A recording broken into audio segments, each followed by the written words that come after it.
Vamos para mais um cafezinho e vamos falar de Java. Na verdade, vamos falar dos haters de Java. Vamos dar um pouco da ideia aí do que esses. Sei lá, se você for um hater de Java, fica um aviso para você. Se você for um desenvolvedor Java, vamos conversar sobre isso. Cara, a coisa mais comum que tem em rede social é você tá falando da sua linguagem, alguma coisa que paga seus boletos, que você usa no dia a dia e que você conhece ali como eu há mais de 20 anos. O primeiro contato que eu tive com Java foi no meu segundo de faculdade em 2003. Tipo, tem gente que nem é nascido ainda e eu já tava ali fazendo um Java, sei lá, que Java era, Java 4, Java 3, Java 2, eu nem sei qual que era. Mas eu tava ali desenvolvendo Java, né? Obviamente não profissionalmente, né? Comecei a desenvolver Java, se não me engano, em 2005, daí 2005, 2006, né? Comecei a trabalhar profissionalmente com Java. Mas a galera acha que assim, você não conhece Java. Que assim, cara, Java é muito ruim. Por que você desenvolve Java? Eu tive uma experiência com Java na faculdade, eu vi como Java é ruim. Por isso eu não quero trabalhar com. Bicho, eu não preciso de um salvador, tá? Eu tô pagando meus boletos, eu entendo que é Java, eu conheço a comunidade internacional de Java, pelo menos uns dois ou três ele conhece meu nome, tipo, já ter conversado, já tem reunião junto, né? Não preciso. Aliás, assim, tem muito brasileiro na comunidade internacional Java, caso você não saiba, né? Muita gente levando projetos muito interessantes. E o que eu acho mais engraçado, né? Assim, as pessoas falam assim: não, mas tal projeto tem umas falhas seríssimas, porque é o seguinte, tal coisa não pode ser feita. Cara, as coisas foram feitas daquele jeito por um motivo. Se não se adequa ao que você quer, não usa. Tipo, eu tava falando, vendo um vídeo até, que eu vou, acho que eu vou lançar algum dia aí, semana que vem, né? Que tem três mecanismos de consultar base de dados no Java, né? Você pode usar ali o JPA, você pode usar no Quarkus ali tem um Panache, você pode usar o Spring Data, tipo, cara, ah não, mas eu não quero o Spring Data, eu quero o JPA. Beleza. Ah, eu não quero o RM. Beleza. Tipo, beleza, cara. É de boa. Você não precisa. Aí tem aquela coisa, você não precisa ficar me avisando, tá? Assim, se você acha que, pô, porque. Assim, eu acho que essas perguntas, quando elas chegam com um grau de arrogância. Porque, assim, uma coisa assim, vamos parar a pensar aqui. Você gosta, vamos imaginar uma linguagem aleatória chamada JavaScript. JavaScript. Aliás, não estou falando do ECMAScript, né? Estou falando de uma linguagem aleatória chamada JavaScript. Imagina que você desenvolve JavaScript e eu chego para você, pá, pô, JavaScript é ultrapassado, negócio criado pela Netscape lá para ficar mudando data, não sei o quê. O que você vai entender comigo? Você vai ficar, pô, não, peraí, cara, o cara tá sendo ofendido. Aliás, eu já usei muito dessa postura no passado, não faço mais piada com a linguagem dos outros, por quê? Em resposta ao que eles faziam comigo. Até a hora que eu percebi assim, porra, eles são escroto comigo, mas não vou ser escroto com eles. Não faz sentido eu ser escroto com eles, né? Então, eu não vou ser escroto com eles da maneira como eles são escroto. Deixa eles serem escroto com eles e eles falando sozinho. Deixa. Eu não vou ser, né? Então, tem outras formas de falar? Tem, cara. Você pode chegar assim, pô, legal que você usa Java, cara, mas como é que você faz tal coisa em Java? Ou por que que Java, por que que você escolheu Java? Cara, aí é uma outra coisa legal. Hoje eu acordei com um comentário, ai, mas também as suas escolhas são muito zoadas. Bicho, eu não te conheço. E você tá falando que as minhas escolhas são zoadas, né? E aí é óbvio que assim, quando eu continuei na fala, eu já falei, pô, cara, tipo, pô, cara, tu não se ajuda também, né? Eu não vou falar de linguagem aqui, né? Mas aí assim, cara, você tem, assim, tudo bem, você tem uma ideia zoada de Java, beleza. Mas eu vou te dar a real aqui. Java é uma das linguagens mais usadas em empresas no mundo. Caso você ganhe corporações. Por quê? E tem o seu motivo, né? Por exemplo, o Dev Júnior fala, mas Java é muito verboso, pra fazer um negócio, tem que botar um monte de código, não sei o que lá. Bicho, ninguém tá te chamando pra descarregar um caminhão de cimento, não, cara. É pra tu escrever um método. É só isso, entendeu? Ah, e é verboso? Sim, isso é uma escolha da linguagem. Por quê? Porque imagina uma empresa corporativa ali, você tem um ambiente corporativo ali, tipo, vários departamentos se comunicando, blá blá. cara não quer que seja aquela... Por exemplo, uma vez eu trabalhei com... Dá um exemplo bem claro aqui, né? Uma vez eu trabalhei com uma empresa, né? Tinha um cara lá que ele tinha feito Unicamp até, né? Meu chefe na época. E ele falou assim: ah, cara, a gente conheceu a empresa, a gente começou com Perl, eu adorava Perl, eu amava Perl, não sei o que, Perl. Nos 6 meses de empresa a gente viu que o código não estava mais legível. Por quê? Porque eu não lembrava das coisas que estavam ali. Aí assim, a gente chegou na diretoria e falou assim: pô, a gente tem que pegar um negócio que seja mais assim, a gente consiga compreender o código, que não dê pra fazer tanta mágica, assim, né? E aí assim, ah não, Java, então a escolha vai ser Java. Então foi uma escolha racional, baseado no quê? Cara, o Java não te permite fazer umas mágicas bizonhas de código. E não te permite exatamente por isso. É para proteger o seu código. O seu código do quê? O seu código de você hoje. O seu código. Você no futuro. Imagina se você volta no futuro, por exemplo, no meu último cafezinho. Eu falei de um projeto. Ou foi nesse cafezinho que eu falei de projeto? Não. Foi no meu último cafezinho que eu falei de projeto que era Java e C++, né? Agora imagina o cara olhando aquele projeto ali, 20 anos depois assim, cara, o que que essa linha tá fazendo aqui? Putz, eu não tô lembrando. Eu não consigo saber. Ou imagina um cara de outro departamento pega um código assim, putz, o que que esse maluco fez aqui? Eu não consigo saber. Eu não consigo lembrar. Eu não tenho ciência. Ah, não, mas deixa o comentário. Cara, é preferível que você tenha uma linguagem que não permita fazer certas coisas do que você ter certas coisas no seu código. É simples assim.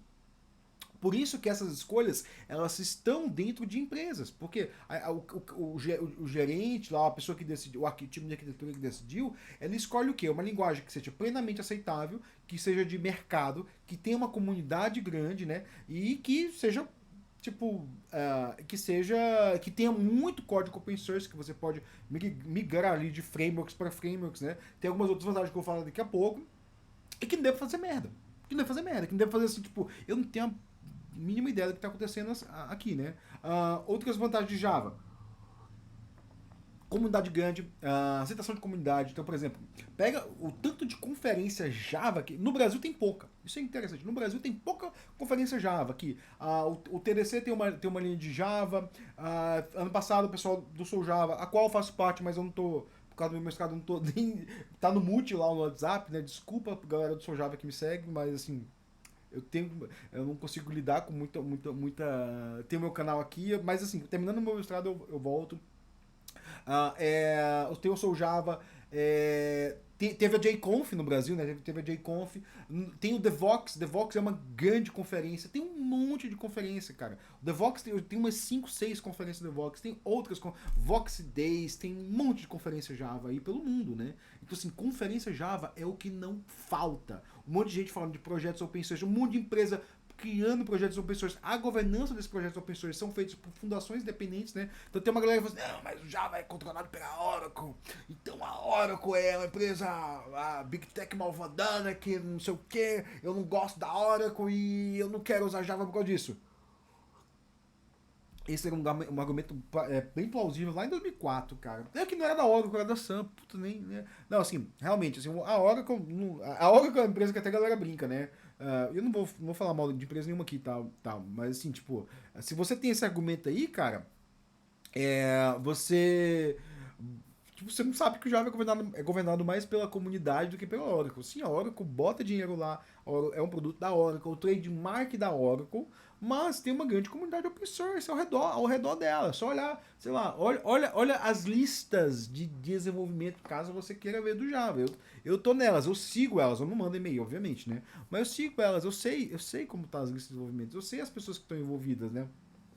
Tem muito desenvolvedor independente que, para você vender o seu projeto de consultoria, trabalha nos projetos do Java, né?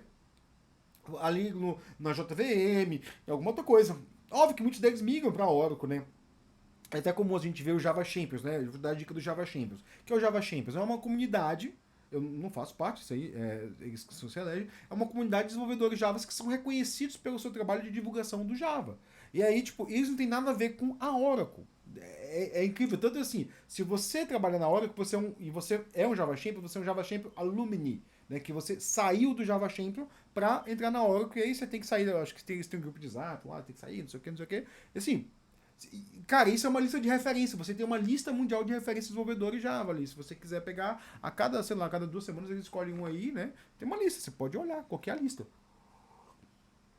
E assim, Java é lento, não sei o que. Também desatualizado, cara. Assim, é aquela coisa, os caras ficam, assim, e aí se você é hater Java e me assiste, fica a dica assim, maneira, maneira. Porque tudo que você fala, tudo que você expõe, não passa de senso comum. Pergunta pro chat GPT quais são as 10 motivos para não se usar Java, ele talvez responda um pouco melhor do que o hater Java comum, né? Ou é uma limitação, o mais comum assim, nossa, mas isso é uma limitação da linguagem Java que tem que fazer umas coisas... Bicho, isso foi escolha da comunidade. É engraçado assim, a gente que acompanha o desenvolvimento, né? Eu sigo ali pelo menos a lista do JC, não do JCP não, tem algumas listas de desenvolvimento que eu acompanho, né? Até tem várias lá, Jakarta, não sei o que. Obviamente eu não leio todas, até tô onda de mestrado, tô sem acessar muito e-mail, né? Mas o interessante é que assim, a gente que acompanha as JAPs, o que é JAP? É Java Enhancement Proposal. É uma proposta de melhoria do Java, né? E tem várias JAPs lá em discussão. A linguagem está evoluindo muito, tem um monte de coisa legal acontecendo na linguagem, né? E aí o que acontece? A gente olha essas discussões, a gente vê assim, tipo, uma das coisas que aconteceu esses dias, né? Esses dias não, alguns anos atrás. Eles lançaram lá o String Interpolation, né? Que é aquela a funcionalidade que tem no Python, tem no JavaScript, tem um monte de lugar. Que é assim, de você pegar variáveis e botar dentro da string e vai fazer o bind daquela string ali. Eles fizeram um deploy em preview dessa funcionalidade. Por que fizeram um deploy em preview? Como é que funciona esse deploy em preview? Né? Java tem muito mantenedor de biblioteca open source, de framework, tudo, né? Então tem os frameworks ali, tem frameworks de front-end no Java, caso você não saiba. Né? Tem muito. Mas assim, se não me engano, o grande pepino do String Interpolation era de relatório, né? Tem alguns frameworks de relatório. E aí eles viram assim, tipo, ó, a gente encontrou uma solução, a solução não era boa, por quê? Porque ia causar um backward compatibility ali nos caras. Então essa funcionalidade ela foi retirada da JVM, e ela entrou em holding. Ou seja, ela tá ali e em algum momento, sei lá, se eles vão trazer a revolução desse negócio, vão fazer um backward compatibility, quebrar o backward compatibility. Se você não sabe o que é backward compatibility, é compatibilidade para trás, né? Assim, o Java sempre é noiado com isso, assim. Por exemplo, os primeiros deprecated removal, assim, que foi removido mesmo, foi depois do Java 11, sei lá, Java 15, alguma coisa assim, não sei. Mas demorou para eles decidirem assim, olha, isso aqui a gente vai remover, porque a gente não usa mais. Applet. Applet é um cara que surgiu lá no começo do desenvolvimento web, que ainda tinham pessoas que usavam, ainda tinham soluções. Eu fiz Applet. Eu fiz Applet, né? Na minha iniciação científica, a gente desenvolveu em Applet, que era um código de um laboratório de navegação robótica. Então, assim, você pegava o link, clicava no link, rodava a aplicação na sua máquina, comunicando remotamente com o laboratório, né? Então, o Applet é um desses caras que foi removido. Não tá mais no Java, né? Mas era tosco, né? Sim, era tosco. Todo mundo sabe que era tosco. Mas você tem que lembrar uma coisa naquela época. Isso é o mais legal da história do Java, né? A galera fala do Java, fala mal do Java em 2025 como se elas tivessem... Como se as ideias tivessem surgido em 2025. Não, o Applet não surgiu em 2025. Em 2025, a comunidade Java já removeu o Applet. A comunidade já não acha mais o Applet. Tem uma coisa que, pô, tem que estar ali. Não, não. RMI, mesma coisa. RMI, tipo, em 2025, a comunidade Java já removeu da JDK. Não foi parado o negócio, mas já removeu. Eu já encontrei um caso de uso bom pro RMI, né? RMI, para quem não sabe, é o Java Remote Invocation. Muitas das funcionalidades de serialização no Java é para quê? Para você ter objetos que são distribuídos em sistemas, né? Então, imagina assim, tipo, você tem um caso ali você quer conectar em alguma coisa e distribuir aquele objeto remotamente, né? Eu já encontrei um caso desse, um framework que eu fiz de teste, que acabou não sendo usado, que assim, o desenvolvedor, ele pegava ele executava localmente numa máquina, eu tinha um bridge pro Kubernetes, e aí dentro desse bridge do Kubernetes, ele fazia o quê? Ele criava aqui do outro lado os consumidores produtores Kafka, né? Então, externamente, fora do Kubernetes, ele conseguia se comunicar internamente, e aí, esse bridge, qual a vantagem desse bridge? Ele resolvia toda a... Ele entendia o Kubernetes, entendia como é que estava o Kubernetes ali, ele resolvia toda a complexidade de conexão. Então, por exemplo, eu tinha um streams do outro lado, né? Ele pegava, tá beleza, streams, qual que é a string de conexão, qual que é as chaves de segurança aqui, MTLS, TLS, vai ser do Key Store. Ele resolvia tudo isso. Então, e eu acabei fazendo isso com o quê? Por quê? O cara que estava dentro do Kubernetes podia conectar qualquer porta ali. O cara que estava fora, não, ele precisava exportar. E aí a nossa solução a gente queria o quê? Que ficasse como se fosse um ente qualquer ali rodando do Kubernetes. Então a gente acabou usando RMI. Existe ainda. Aliás, o RMI é um bom exemplo de gRCP, né? Não, desculpa, de Remote Procedure Call, RPC. Eu sempre confundo Remote Procedure Call com Remote Call Procedure, né? RPC, RCP, né? Mas é RPC, né? É um tipo de RPC. Ele gera código, ele tem uma interface, ele abstrai a comunicação, mas ali continua ele continua com todas as complexidades ali de sistema distribuído, né? Continua. Ninguém fala que não tem, né? Ninguém fala que não tem, né? Mas ele continua. Então é isso, pessoal. Então, finalizando esse vídeo, assim, se você é hater Java, cara, baixa a bola. Baixa a bola, tá? Tipo, baixa a bola. A gente não precisa de Salvador. Tipo, eu não tô falando para ninguém abandonar. Eu sei que existem algumas escolhas que as empresas fazem. Por exemplo, uma vez a gente escolheu Java, front-end Java. E aí você fala assim, pô, por que você escolheu front-end Java? Por quê? Porque a gente tinha um time de desenvolvimento. Esse time de desenvolvimento era 100% desenvolvedor em Java. A gente tinha um fluxo de desenvolvimento muito fluido. Então, às vezes, a gente ficava a maioria do tempo ali embarcado e back-end, né? Às vezes surgia um projeto que tinha que ter um front diferente, aí a gente criava um front diferente. Então a gente não conseguia ter um time exclusivo de front. E nem conseguia o quê? Ter expertise de front.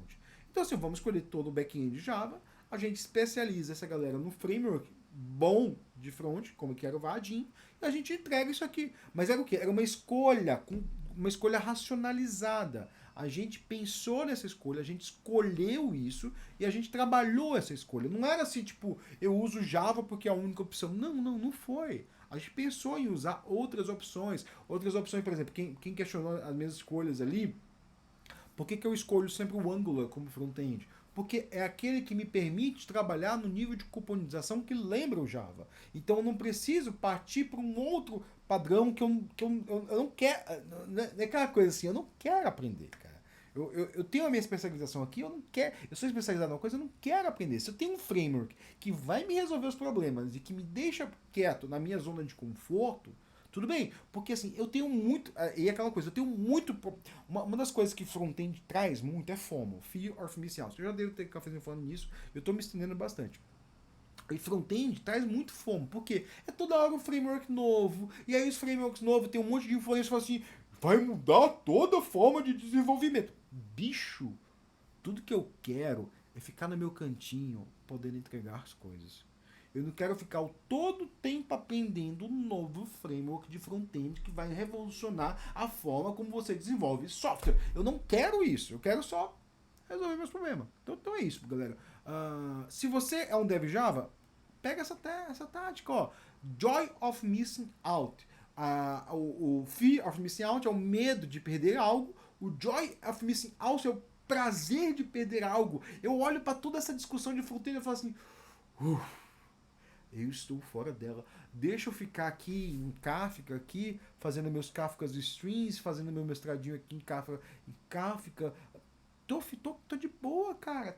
Mas e se você perder o emprego? Se eu perder o emprego, meu FGTS aí, ó, tô com 6 anos de empresa já, começando hoje, ó, 6 anos de empresa, que vai me dar um bom dinheiro aí pra eu ficar aqui uns tempos aí só aprendendo, cara. A FGTS vai me pagar ali multa de 40% sobre a FGTS. Eu vou falar sobre isso? Se eu for demitido, se eu perder meu emprego, eu tenho multa de 40% sobre a FGTS. E aí, ó, isso aí vai dar 6 anos, são 6 salários, multa sobre 6 salários. Eu vou ter liberado 6 anos, 6 meses de salário, mas ali vou ter uns 4 salários ali, né? Não, 40% vai ter uns 3 salários, uns 2 salários ali que. Então eu tenho uns 8 meses aí de boa para eu aprender os frameworks que eu preciso, né? Então é isso aí, pessoal. Eu espero ter te ajudado com alguma coisa, né? Se você é hater de Java, desculpa, tem muito o que fazer, né? Se você é um dev Java, cara, beleza, manda pergunta aí, curte os negócios, compartilha e joga naquele grupo lá de haters de Java. Isso aí, pessoal, valeu, obrigado e boa tarde pra você. Curte o fim de semana, tá?